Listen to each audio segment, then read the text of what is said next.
Okay, so we saw the governor's budget proposal today. Just your first takeaways from what you saw, obviously thinking about state of the state as well last week. It's a disciplined budget. Holding to a 0.7 increase is really disciplined. We often work with the 2% increase, so I think she's trying to hold the line, as they noted, given the recent volatility in the stock market and employment and others. So yet still investing in childcare, expanding free community college, growing the free lunch and summer lunch programs, some important things that really help families. So I thought it was a really good starting point. Yes, there's more to be done. I chaired the Disabilities Committee. A little disappointment there in terms of funding the human service workers or direct service professionals who serve the disabled. So we'll be looking for more, but I really think it's a good disciplined approach given this volatility. Those on the other side of the aisle wouldn't agree with that. They would say $260 billion. I can't believe how fast the state is spending. What's your response to that? I'd say New York is withstanding a lot of the employment volatility. We are seeing record increases in higher education, defying all the national trends. We're seeing national trends go downward.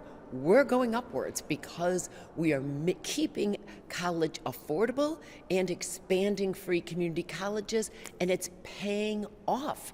So we want that educated, motivated workforce, and the better our workforce is, the better our employment rates will be. So there's got to be a healthy balance here. We've got to help families afford childcare. So yes, it's going to take some increased increased investments, but we know the free lunch program has helped tremendously in our wealthy and not very wealthy districts. We've gotten tremendous response everywhere.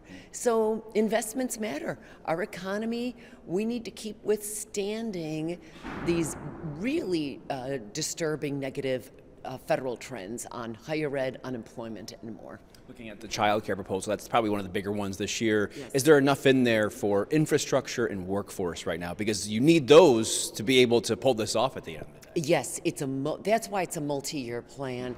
And if you remember, child care was really championed a couple of years ago in the legislature. We authorized over $7 billion just, I think, 2 years ago. That is helping us rebuild the infrastructure, because we saw hundreds of child care centers close during COVID. So this infrastructure is taking a while to rebuild. Is it enough? It's not clear yet. She's really expanding the child care voucher program.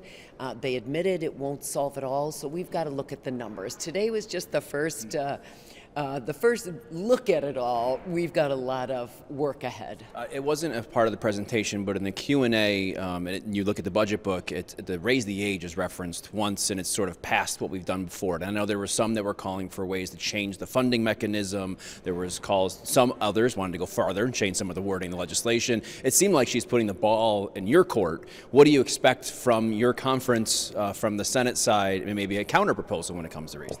I think the Raise the Age, the one thing that we know really seems to be working are the GIVE programs. That's the gun interdiction type programs. We've finally seen a really encouraging drop in crime here in Albany and a lot of our upstate cities. And it looks like these gun interdiction efforts are really helping. So I think you're going to see an increase in some of that funding and making sure we're getting the funding that now is a reimbursement to the counties going down further to community groups. We'd like to not have it as a reimbursement and have it straight funding. So if anything, some of these discussions around Raise the Age will really be about funding and making sure we're continuing what has been incredibly encouraging momentum. We heard from Zohran Mamdani after the State of the State. Today we heard from him as well. The governor kind of not really, saying yes, that he said what he said in terms of, yes, I'm still going to call the tax more of the wealthy. What do you make of that whole dynamic right now and his pulse from New York City up here at all? I think we're still going to hear about it. Listen, we know the ultra wealthy should pay more. We've seen a rollback over the decades in what the very wealthy people pay. They pay a much less percentage than what they did even 10, 20, 30 years ago, especially in federal taxes. So there is some momentum there, but I think what the governor is showing us is let's be cautious here given this recent volatility in the stock market, in employment. And so we all want to proceed with caution. At the same time, we want to keep investing. So it is, again, these trade-offs. So I think we'll be hearing more on this, but I still think this is a good starting point. We are continuing to keep middle-class taxes low, the 70-year low that is not insignificant.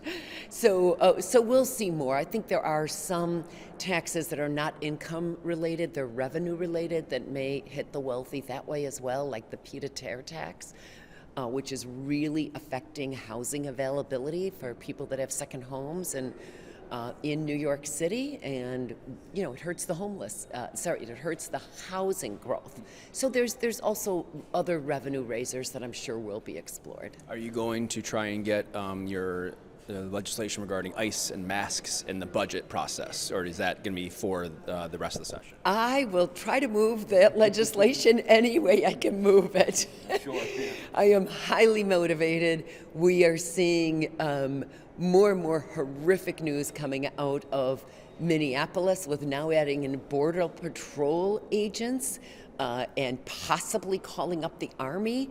We are really seeing history is in a very scary way repeating itself with brown shirts in our city. And the studies are showing no one is safe. Everyone is less safe when we have this kind of chaos and terror in our streets. And remember, the overwhelming majority of those who have been arrested have either no criminal record or possibly traffic violations. I mean, this is not what anyone voted for, and this is not making anyone safe. So yes, I'm highly motivated to discuss a number of bills that will push back at ICE. We do not want this in the middle of our streets. It undermines local law enforcement. There has to be a trust. Safe communities are trusting communities working with law enforcement, and that's the exact opposite in Minneapolis right now.